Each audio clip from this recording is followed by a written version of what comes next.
Welcome everyone to episode 36 of Missing Pieces. My name's Greg, and this is the podcast where I sit down and I discuss my life, Lego, and anything else that was on my mind from the past week. These videos get uploaded to YouTube where you're probably watching it, but you can also listen to this in audio format on any podcasting platform that's out there, including Apple Podcasts and Spotify. So if you're more of an audio person, maybe you're out rock climbing right now, maybe you're jumping from a plane, maybe you're ice skating, juggling fire, any of those things, you could just tune into this in audio and you don't have to be a part of this and see what's going on here, which is an added benefit.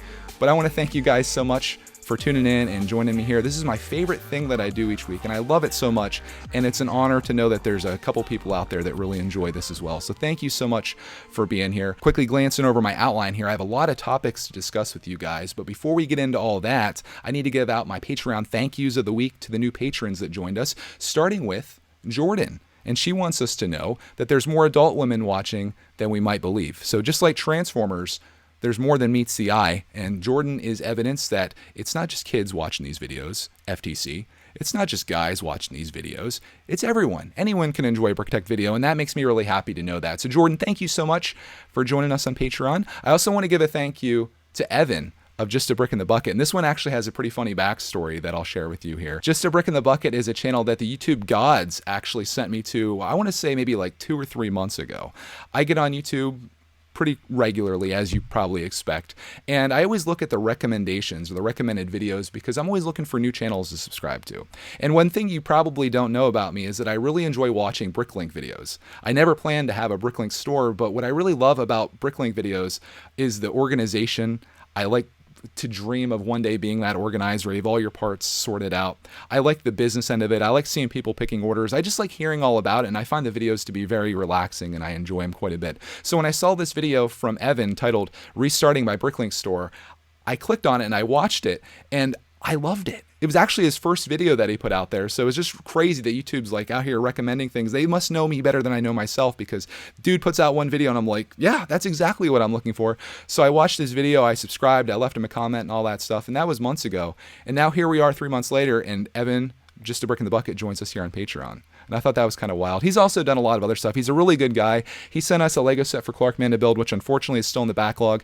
That's going to be fixed though in June, because that's going to be like kind of the next topic we talk about. So Evan, thank you so much for joining us. I'll link your channel down below if anyone wants to go over and show him some of the love that I know that you guys are capable of. It's hard getting started on YouTube, so go show him some love. Tell him, I don't know what you want to tell him. Tell him you love Bricklink or something like that. But today, as I'm recording this is May 31st, I think. Yes, May 31st, 2020. And today happens to be officially the last day of Star Wars month. I have one more video that I plan to make for it where I show off all the things that we build, including the Slave 1. I want to put it all on the table and just do like this epic display, showing what we are fully capable of if we just start cranking out the backlog. The Star Wars backlog has been defeated. Literally all that's left are a couple promotional sets, a duplicate set that I have that I plan to give away, and a little promotional Obi-Wan. That's it. This shelf was entirely full at the beginning of this month, as well as up above here. Gone. It's all gone, and it feels good, and I'm happy about that. But the thing is, that leaves us wide open now, and I'm also happy about that, because as much as I love building sets and just cranking them out the way we did, I was starting to get a little bored with every day building a set and sharing it, or building mobile sets and sharing it. My channel, I like to do a variety of things. I don't want to just share a set every day. I want to like talk about stuff. I want to do things in my studio, and that's kind of where June's going to be taking us. So like the topic here that I have is Star Wars month is over. Now what? In June, I really need to take some time to get my stuff in order here. The studio is still a disaster and has been since we moved here. And I know a big part of it is just because I'm so focused on cranking out videos and defeating the backlog, for example, in May. I just need to take some time to organize. And I thought, why don't I share that with you guys? Like, I want to make a variety of videos, so it's a perfect opportunity for me where I want to put my Bricklink. I got Bricklink on the brain now. I want to put my minifig walls back up. I can share that with you guys. I've got a really cool brickitect canvas that I've had for a couple months, and the only reason I haven't put it up is because I want to make a video on it. It's going to go right here in front of me. I want to put that up. I've got the R2-D2 poster that Ryan sent me as a prank that happened this week as well. I want to put that up where that poster is. just for funsies. And I have all these things I want to do in the studio, and I just really need to focus on that. So June is going to be a lot of that. I get questions though, like what's my next big set I'm going to build, and all, all the questions you get with having a Lego collection or being a Lego YouTuber. I think everyone gets it. The Batmobile, which is just out of frame here. I want to build the giant Batmobile, and I had plans to do that in June as well. So I might make that like kind of my long-term thing. But June needs to be my month of getting everything in order and just finding peace in this place. I want my place to look like a Brickling store. I want it to look like it's organized. I don't want to have a mess. Like everywhere I look is just like a disaster. And it doesn't help that I have all my Star Wars sets on the floor here ready to make this final video, but that'll help getting those done. And then I guess there's going to be some breaking it down. So I'll probably be doing that live too. I'm really looking forward to June, just to be like, okay, let's get this place the way I want it. And I also ordered a table yesterday too. And I ordered 2 new chairs yesterday. So we're going to be making some upgrades. The walls are going to be looking cool. This is all going to be changed over here. The backlog is no longer going to be on the wall behind where we sit because it's getting pretty sparse. And that's a good thing. I want it instead to be a look forward into the future. I want it to be a celebration of the things that we've done. So all of my built models that I still have displayed, which are over here, they're all going to be behind us. And I think I could do like a really nice setup. I do want to change out these shelves to some white shelves from IKEA. I think they're called Billy shelves. Brixie actually gave me the idea for that. I was watching his video of him going through his room or his studio, and I'm like, dude, your shelves look amazing. What are they? And he told me that they're Billy. But IKEA is about 3 hours away from us, so I was trying to order online, and to order like 4 or 5 of those shelves, they want to charge me $200 for shipping, and I'm like, nah, I'll drive to Pittsburgh. I'll get it done. But for now, we'll rock these shelves. I like the contrast with the black. And I'll have to, we'll see what it looks like. I'll have to get your guys' opinion on it when I move my sets over there and we really make it look nice. You may be wondering what's going to happen to this table right here. This table is actually going to slide all the way over here to be kind of parallel with me, and that's where Classic Land is going to begin. I found out this week that my favorite amusement park, which is called Knoebels, it's not too far from us, they're not opening this year. So I thought, you know what?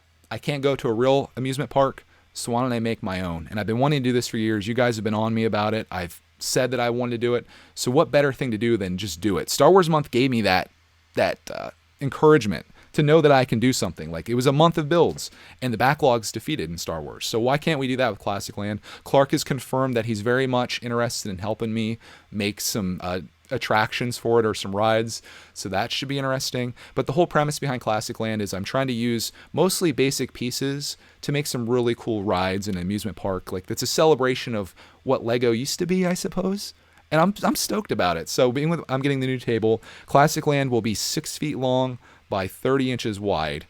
So I think I can put quite a few base plates on that and just start working our way up and, do a whole series on that. So just like this is Missing Pieces 36, we might have Classic Land 36 someday, which would be really incredible. And you'll just see it slowly start building up and building up.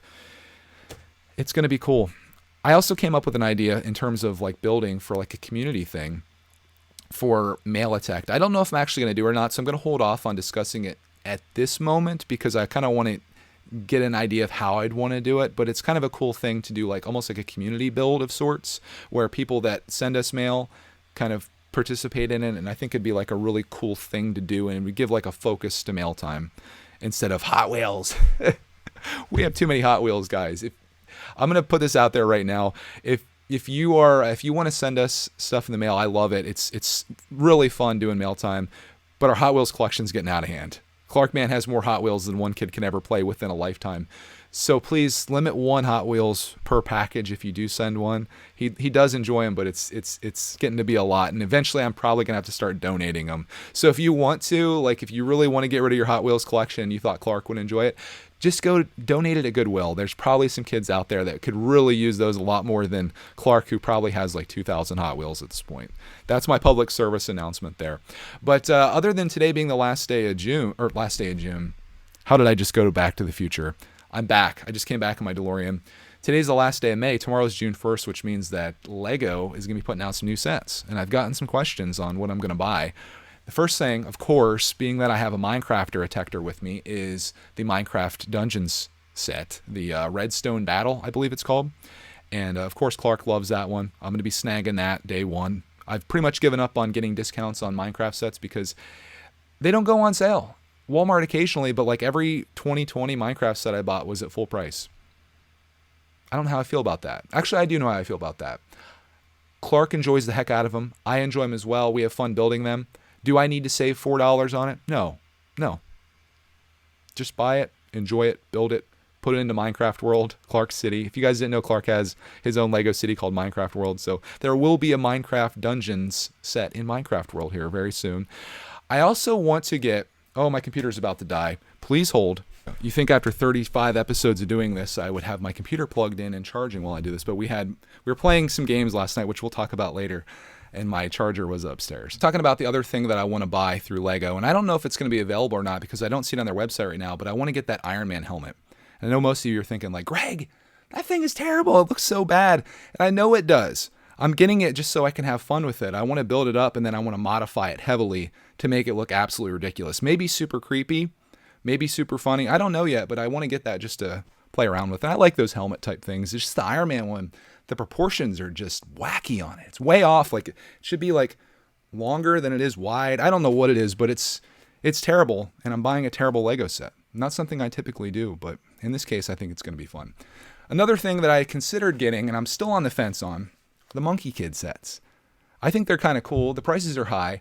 I had Clark look at them, and there was maybe one that he was interested in. I thought he'd be all over that theme, but apparently not. The one that I was liking was the mech, and Clark said it's going to give him nightmares, which maybe I should buy it just for that reason because I like creepy Lego. If Clark thinks it's creepy, maybe I should get it, but I don't know. Now the more I look at it, after Clark wasn't interested, I thought he'd be all over it, and I was like, yeah, we're snagging the Monkey Kid mech.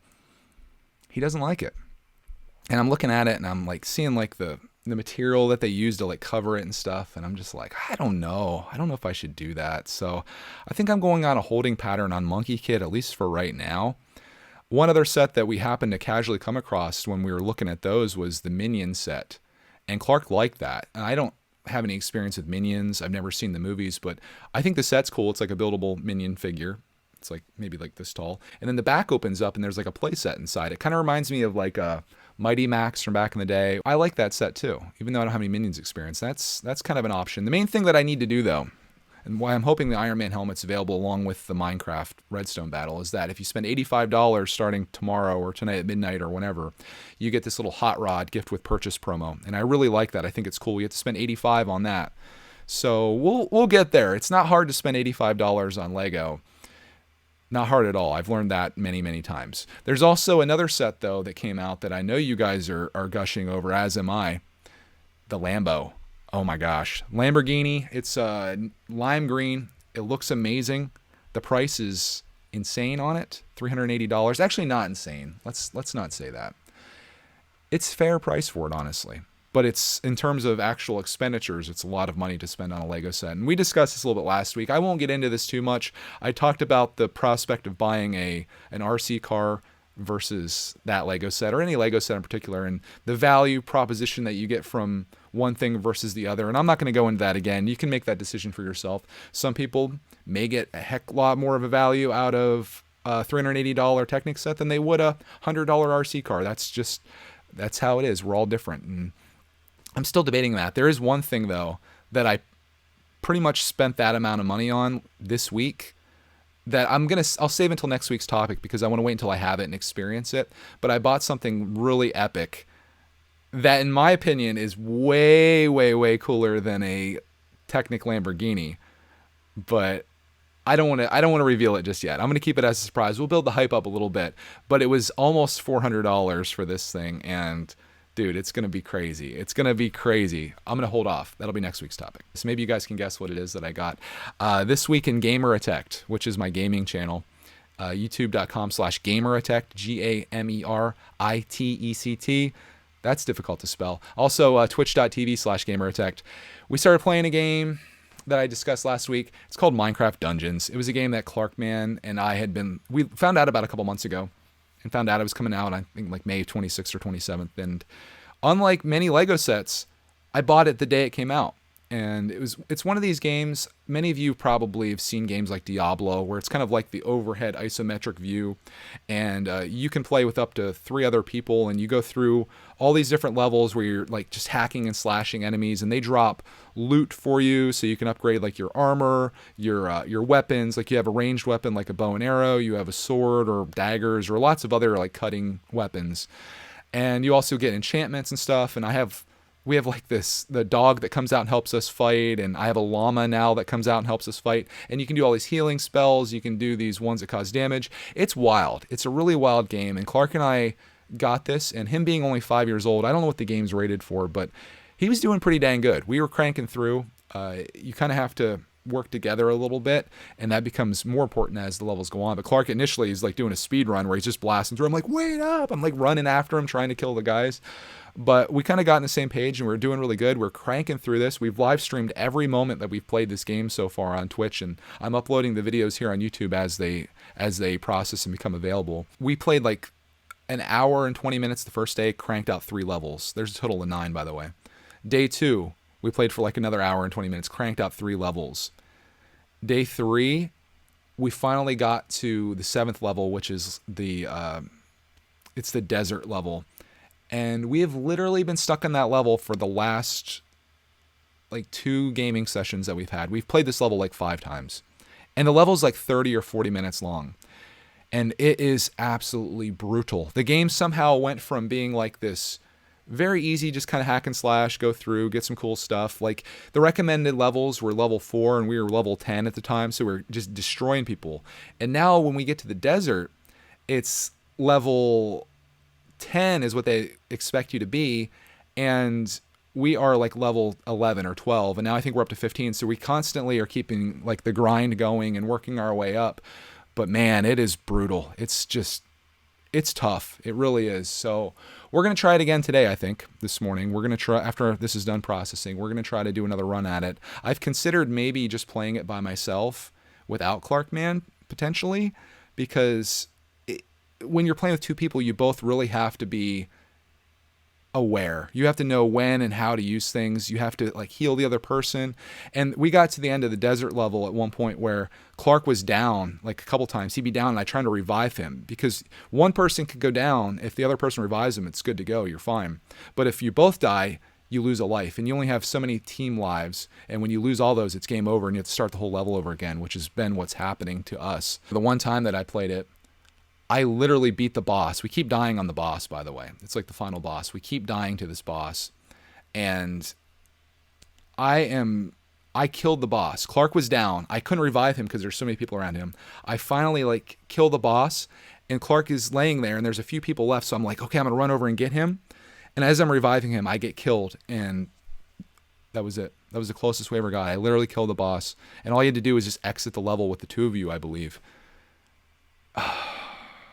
Minecraft Dungeons kind of went from being a game that I really loved and had a great time with to being this game that became just absolutely brutal for us.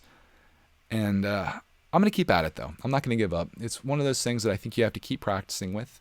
You can't just be like, okay, I'm done. You got to keep trying. And I think as Clark plays more, he'll learn more. But it's basically me. If you go back and watch the streams, I'm sure most of the video is just me telling Clark, like, come over this way, go this way, heal, get your dog, use your potion. Like I'm calling out orders to him. And I don't know. I'm just trying to do the best that I can and trying to help him along the way. But it's something. If we can't beat the level in like the next couple times, though, I'm going to try to play it by myself in hopes that maybe there's fewer enemies on the screen and I can manage my own equipment and stuff and get us through that. But my ultimate goal of this game wasn't to do that. It was for us to enjoy this together and play it together. But maybe we just need to go back to Minecraft creative mode and build some cool stuff and share that with you guys, because that's my other favorite thing I do. But that has been what occupied our entire week in terms of gaming. But I also played some Animal Crossing too. You guys know that I got Animal Crossing like maybe a week ago or so. Fantastic game. I don't know how long term the game's going to be for me. I get people telling me like they're playing it every day. They're addicted to it. It's insane. I have done the thing that I really want to do, which is become debt free. I don't like having any kind of debt at any point in life, but I paid Tom Nook off on the little tent that he gives you. You start the game off on this island and you get a tent and you think it's like this vacation, but then Tom's like, you owe me 50,000 bells or 5,000 miles. I'm like, bro. So I've been working that off. I've been trying to collect things and selling things, and I paid it off. And he's like, so you paid your debt off. Would you like an upgraded house? I'm like, nope, I'm good. I'm just going to keep my tent, be debt free. But the thing is, I have so many items now that I need a storage box. And apparently that's something you get with the house. And of course, to progress in the game. So I need to go in debt again to get the house. I have a couple more items that I need to give to Blathers at the museum to get like an official museum. In the museum, if you guys don't know Animal Crossing, and I'm sure some of you don't, the museum, you can take like fossils there. You can take bugs, I think, and things like that, and put them in a collection. So the whole game is all about kind of collecting items, whether it be fishing or bugs, catching bugs, collecting shells.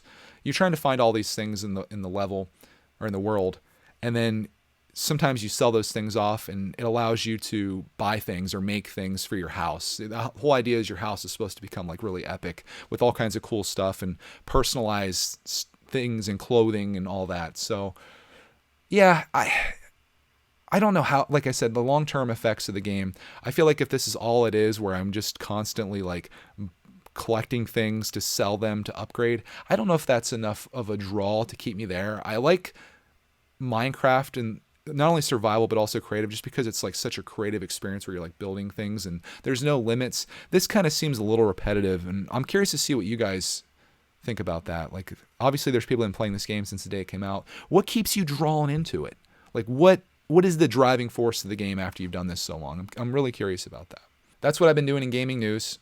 It's been fun. I've really been enjoying this little side thing of playing games with Clark. We do it like almost every morning at like 11 o'clock. We kind of like get up, get some things done, and then we go into gaming, and I enjoy it quite a bit. So that's kept us occupied. I'll be playing more Minecraft Dungeons this week. If you guys want to come over to our Twitch to watch that there, or if you want to watch the videos after they've been uploaded, you can watch them here on YouTube as well.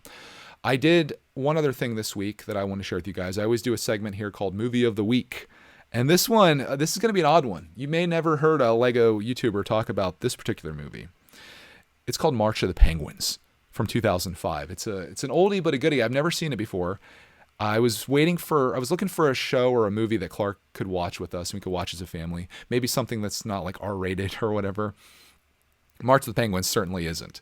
But man, it is so good. I was going to tell you guys all about this movie, but I'm like, there's no way that I could do this in a better way than this IMDb writing by Sujit Varma. This is so well written that explains this movie so well that I want to share this with you. So I'm going to do a little bit of redetect here with you guys, if you don't mind. This is March of the Penguins, 2005. Each winter, alone in the pitiless ice deserts of Antarctica, deep in the most inhospitable terrain on Earth, a truly remarkable journey takes place, as it has done for millennia. Emperor penguins in their thousands abandon the deep blue security of their ocean home and clamber onto the frozen ice to begin their long journey into a region so bleak, so extreme, it supports no other wildlife at this time of year.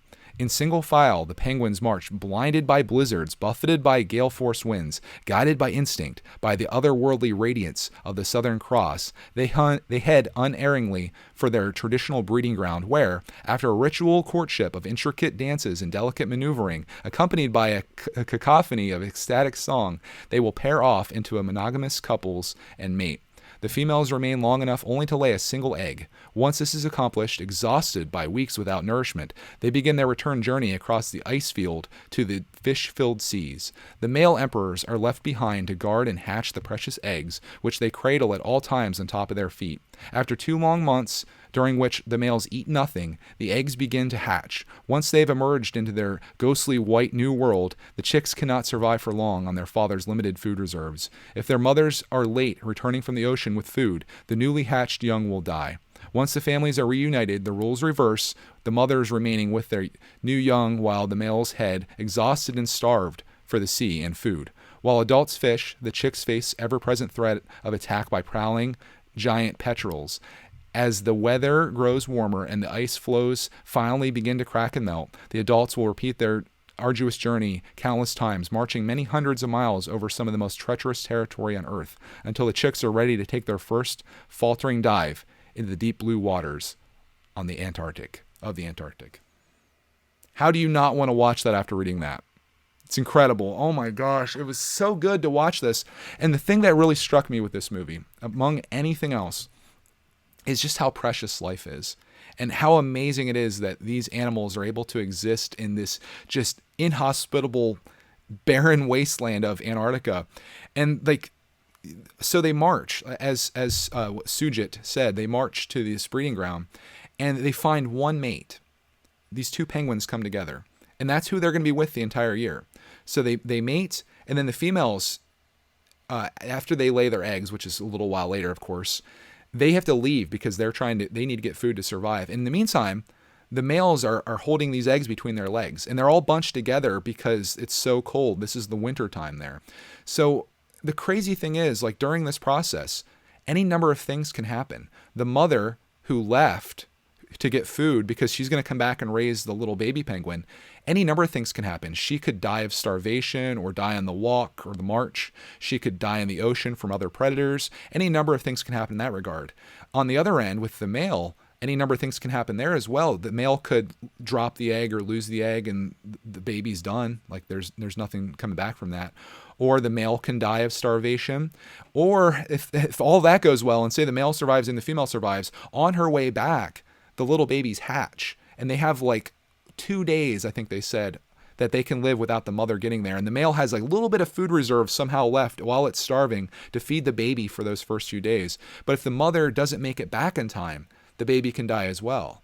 So it's like all these variables in order to somehow get this little baby penguin to survive. It's incredible to think about.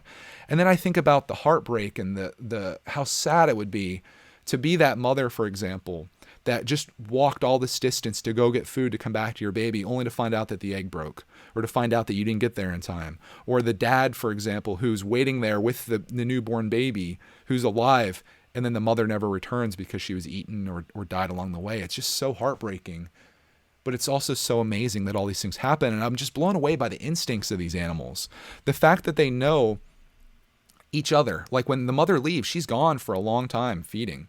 When she gets back, they make sounds to each other to find each other. These two penguins, out of all this spread of penguins that are everywhere, they make sounds to each other and can identify each other because of their sound that they make. And just to see how they love on each other, like they rub their heads together. This is me rubbing their heads together. And it's so incredible. It's absolutely incredible. So if you get a chance to watch this movie, please do. It's only like an hour and a half. It's narrated by Morgan Freeman, who has possibly the greatest voice on planet Earth. Oh my gosh, it was such a good movie. And it just really made me like appreciate life and to think about how unlikely it is. And then also to think about like, what is the point of life too? Like these penguins' full purpose is simply to produce one egg with one baby. That's all they live for. There's no other joy in life, from what it seems. Like they're bundled together in these storms. They're constantly walking back and forth to get food. What is it that they live for? What is their purpose? What is our purpose? I know we enjoy a lot of luxuries in life, but if you ever watch like a show like Naked and Afraid or something like that, they kind of live very much like penguins do, where all you're really living for is to try to get enough food to survive another day. But then you have to question, like, what is the purpose of surviving that other day? Is it just to reproduce that one little penguin? I don't know. We're getting pretty deep here in Missing Pieces episode 36, but I really enjoyed that movie. I think about it. It's like, I think about it. Even now, we watched it earlier this week. I think about it pretty much every day. I'm thinking about that movie. Let me know if you guys saw that. If you enjoyed that movie, or if you haven't watched it yet, give it a watch. You won't regret it. Outside of movie of the week and gamer tech news, there also is some other gaming news. I'm going to call this fun time of the week, and that was the last 2 nights. Dave of Scott's Toys, he's a friend of ours. You've probably seen him on our live streams, and he's a really good guy, and his family's amazing. We actually we met up with them. One of the few like YouTubers outside of Philly Brickfest that I've met up with. We met them at Cedar Point last year, where we went to the amusement park there, and Clark and Scott, Dave's son, they're pretty much the same age, and they're like BFFs. And the crazy thing is, like, they live in Michigan, we live in Pennsylvania, and somehow we're able to have this relationship, and I love that. But we played games the last couple nights, and I had so much fun. I don't know if you guys ever, I think it's called Jackbox or Jack in the Box, something like that. Jackbox TV. Dave was hosting it, and on the screen we'd play these games, and the one that we started with was called Drawful. And you're given like it's almost like Pictionary, I suppose, where you're given like a thing that you need to draw. Each person uses their phone as a controller and a drawing device. And you're given a thing you need to draw. Like, for example, draw a penguin. And you try to draw a penguin the best you can. And that image goes out to the main computer where everyone can see it, and they have to guess what they think it is. And everyone guesses, and then all the guesses appear on the screens, and then everyone tries to guess the right one. So the right answer is up there along with everyone else's, and you can put in funny things up there, you can do some wild stuff, and then whoever guesses it right gets points. And if people guess your thing right, like if you're a really good drawer, or if you're able to convey whatever that thing is, you get points as well. So you not only get points by guessing right, but also by being a good artist. And I had a blast with it. It got a little fun, if you know what I mean. It was fantastic. Dave also streamed it last night as well. So if you want to watch that, it's on Dave's channel, Scott's Toys. I'll try to link it down below if I can, where you can watch us play last night. Mrs. Brickitect was there as well. It was fun. It was a good time, man. I don't know. I never played it before, and I had so much fun drawing and guessing and some of the crazy stuff that came out of it. Oh my gosh. Some of the stuff, I'm glad that first night it wasn't streamed because it got a little outrageous. Just a little bit. But yeah, I would like to make that like a regular thing. I thought that might be something fun that we can do on my live streaming channel too, because I've done a lot of Lego streams. I've been a part of them. I've watched them. I don't think I've ever seen anything more entertaining from Lego YouTubers than playing Drawful, and also the other game, which was, I think it's called TKO, where everyone draws a design that's going to go on a t-shirt. Then when you're done drawing, you come up with a bunch of different like slogans and stuff, and everyone gets a random mix of these drawings that the group did and slogans, and you try to put together the best drawing with slogan, or like the funniest one, and then people vote on it almost like a tournament type thing until you come up with the greatest t-shirt and slogan. And oh my gosh, it was amazing. I had so much fun with it. So that was my fun of the week. New items coming soon. I found out something this week. I was, of course, on YouTube, and I told you earlier about recommendations with Just a Brick in the Bucket. YouTube started pummeling me. They know that I love cameras and audio gear. In fact, I probably watch more tech videos on YouTube than I do Lego videos, but there's a new camera coming out that's going to change my life. It's called the Sony ZV-1. Z is in zebra, V is in Victor 1. And it's very much like a camera that I used to use called the Sony RX100, which is like a smaller point and shoot camera. It's not a big one like this. It's actually a good bit smaller than this. It doesn't have an interchangeable lens. It's just a small little thing. And it has a flip out screen like this does, which Sony hasn't had in a long time, so you can put a microphone up top of it. But it has such great autofocus, and that's my biggest complaint that you guys always see in all my videos. When I'm trying to show something, like I'll have on Clark and then I'll try to show something, this camera either won't focus or takes forever to do so. And when you do what I do for a living, especially with a 5-year-old that's very active, and I don't have the luxury of being like, okay, hold that while I focus. This could be a game changer because this thing has amazing autofocus. It's like lightning quick, snap, snap, almost like an iPhone.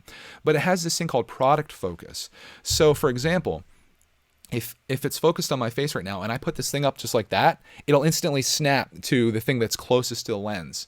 And I thought, how great is that for Lego? Because oftentimes I'll do that. Like, hey, we just built this minifig, boom, and it would just snap to that. This is in manual focus, by the way, which is why this one's not doing it. But I saw this and I watched like 4, 5, 6 reviews on this where all these people are hyping it up. They're all vloggers. And I was like, dude, a lightweight camera with amazing autofocus, great image quality, and it shoots in 4K, whereas this only shoots in 1080p without a terrible crop. I need it. It comes out on June 11th. It's $750, so it's a little bit of money, but for me, I think it could be one of the greatest investments that I could make. So I'm going to pair that up. Once I get that, I'm pairing that up with possibly a new microphone as well. This microphone that I use on here is called a Rode Video Mic Pro, I think. Yeah, Rode Video Mic Pro. And it's a shotgun mic, and it's great because this filters out a lot of the static that you hear in videos. So I turn the gain on this up, I turn the gain in the camera down, and this does a great job of picking up audio. But I've been watching these videos on these people that use these wireless lav mics. Basically, you put a receiver or a transmitter on here. It would just be like a little box that goes on the top. Then you attach a wireless receiver to your shirt. And I saw one that has 2 receivers, so I could have one on and Clark could have one on. And I could literally, like even if I'm making this Missing Pieces episode, I could walk all the way across the house or whatever and still be talking to you, and you'd hear me perfectly just like you are now. And I know there's probably not many audio nerds out there or camera nerds, but this kind of stuff gets me really excited, and I'm thinking about like upping my game. So not only am I in June gonna be like redoing the studio and coming up with a new table and starting Classic Land and all this stuff, getting my stuff organized as like my sole focus. I'm also gonna be upping my camera game and quite possibly my audio game as well. Big changes happening here, and I'm excited about all these things. Like super excited to finally like be at a point right now where I feel like I can do this, and bring you along with me is going to be really, really remarkable. But speaking of bringing you along with me, we got some listener feedback from last week. We got a few things here. First one, in the most liked comment. I think I'm always going to share the most liked comment, whatever that is, even if it's something terrible. This one isn't though. Pantherboy64 says this. We were talking about the milestones of last week. So 100. I think we had 100,000 subscribers, 100 patrons. He said the second 100 thing I thought you would say is that Clark now has 100 million Hot Wheels. I forgot to include that one, but that is fairly accurate, I think, Panther Boy. So yeah, 100 million Hot Wheels. Hopefully we don't get to 101 million Hot Wheels. Next comment is a follow-up from last week as well, from BLS Bricks with an X, who says, well, it's official, folks. Greg is done with Lego, and he's going to turn this into an RC truck channel. And I'm not doing that. Not this channel. This channel is always going to be Lego. It's always going to be our Lego collecting journey, regardless of what happens. But Greg's World, I could very easily see turning into an RC truck channel. And honestly, I think people would really love that because it's fun for us and it's fun to just be outside ramping stuff and smashing things. It's one of my personal goals in life. So possibly Greg's RC World. That could be a thing. Next one. This is more of a, not necessarily a follow-up on last week, but more of just a general statement and an observation from Tracy, who's been with us for a long time. Tracy's been with us for years. She says, my sister visited me over the weekend, and she looked at all of my Lego stuff in my living room. This is something that I think a lot of us can relate to. Then she said things like, don't you have enough Lego yet? And when you buy a house, you can get your Lego out of the living room. She doesn't get it. A lot of adults don't get it. You do. Thank you. That's why I love this podcast. I think every Lego enthusiast gets it. Like, I have a whole room dedicated to Lego. If it wasn't for Mrs. Brickitect, I would probably have Lego all over our house. I tried sneaking the brick calendar that Dave gave us up onto our fireplace with the date on it, and Mrs. Brickitect was like, nah. So my infiltration of Lego into the house hasn't gone well, but I think that's only because I have this space and she thinks that this is enough. It's not enough. I need a place for all my boxes, which...